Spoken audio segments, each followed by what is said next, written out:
Assalamualaikum warahmatullahi wabarakatuh. Kami kelompok 3 Praktikum Dasar Perlindungan Tanaman yang beranggotakan saya Miftahul Fajri dengan NIM akhir 044. Dan saya Kusnul Khotimah dengan NIM akhir 047. Saya Siratul Nur Haira dengan NIM akhir 051. Saya Putri Nanda Nuryantika Agustin dengan NIM akhir 042. Ya, kami di sini akan menjelaskan mengenai beberapa penyakit pada tanaman. Nah, baik, di sini saya akan menjelaskan mengenai gejala penyakit pada tanaman. Yang pertama ada gejala klarose atau menguning yang termasuk dalam gejala nekrotis. Gejala nekrotis disebabkan karena adanya kerusakan pada sel atau bagian sel.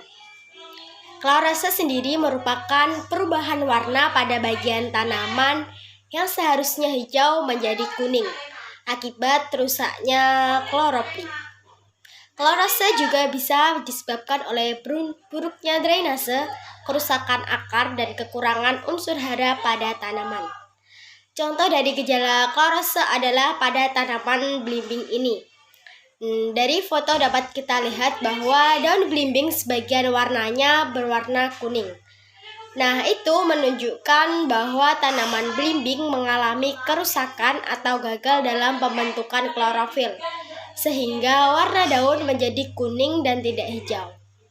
Dampak dari daun belimbing yang terkena nekrotis adalah tanaman akan kekurangan klorofil yang menyebabkan daun menjadi menguning.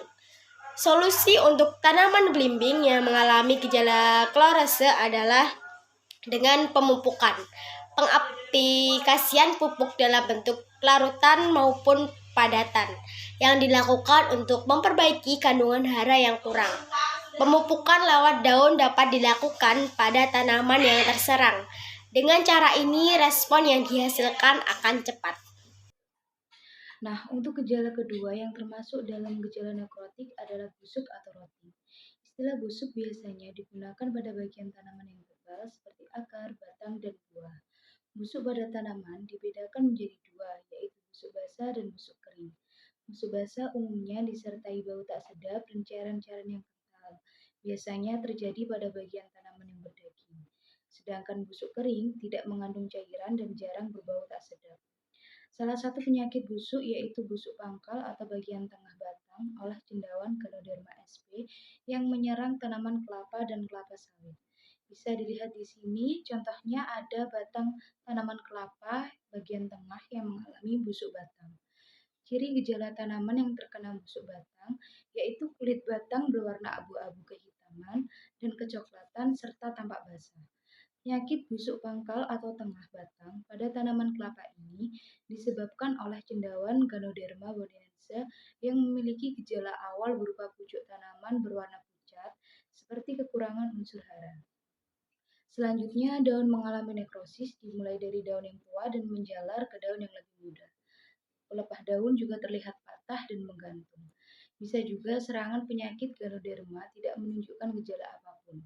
Tiba-tiba tanaman roboh atau tumbang ketika tiupan angin karena batang patah pada bagian yang membusuk.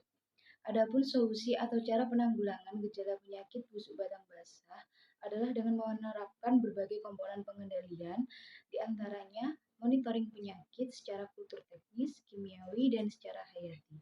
Secara kultur teknis yaitu bisa dilakukan dengan pembelahan, jadi bagian yang membusuk tadi itu diambil dan membersihkan tunggul-tunggul yang terinfeksi sebelum melakukan penanaman tanaman kelapa baru. Sedangkan secara kimiawi yaitu dengan memberikan racun berupa urea yang diikuti dengan penyiraman asam sulfat pada tanggul untuk mempercepat pembusukan. Dan yang terakhir yaitu secara hayati dengan memanfaatkan musuh dari cendawan Ganoderma, misalnya Trichoderma sp. Baik, langsung ke pembahasan selanjutnya.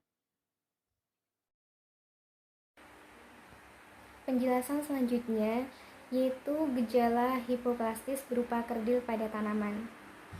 Kerdil adalah gejala atau penyakit yang terjadi pada tanaman disebabkan karena terhambatnya pertumbuhan bagian-bagian tanaman sehingga ukuran tanaman lebih kecil daripada ukuran biasanya.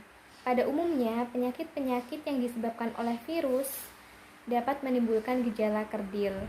Contoh penyakit kerdil yang terjadi pada tanaman jambu air yang berdampak pada ukurannya yang lebih kecil daripada tanaman yang normal. Untuk pengendalian yang dapat dilakukan, bisa menggunakan pengaturan jarak tanam.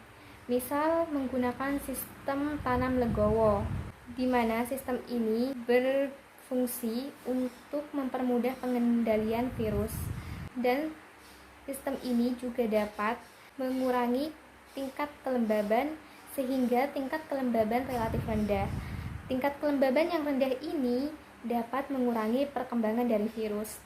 Selain itu, pemupukan yang berimbang juga perlu dilakukan.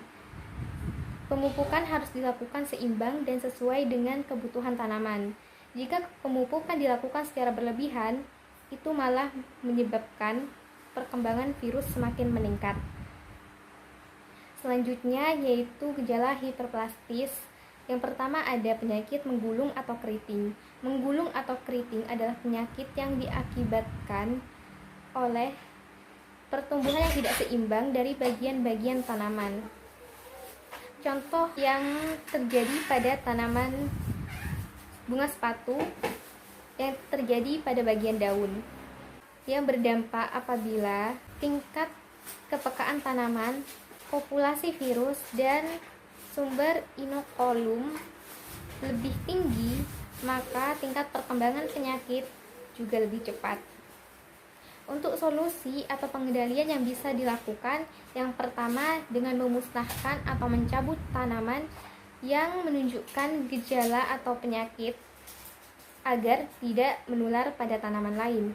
Untuk selanjutnya, bisa menggunakan insektisida dengan tujuan untuk menekan atau mengurangi populasi virus.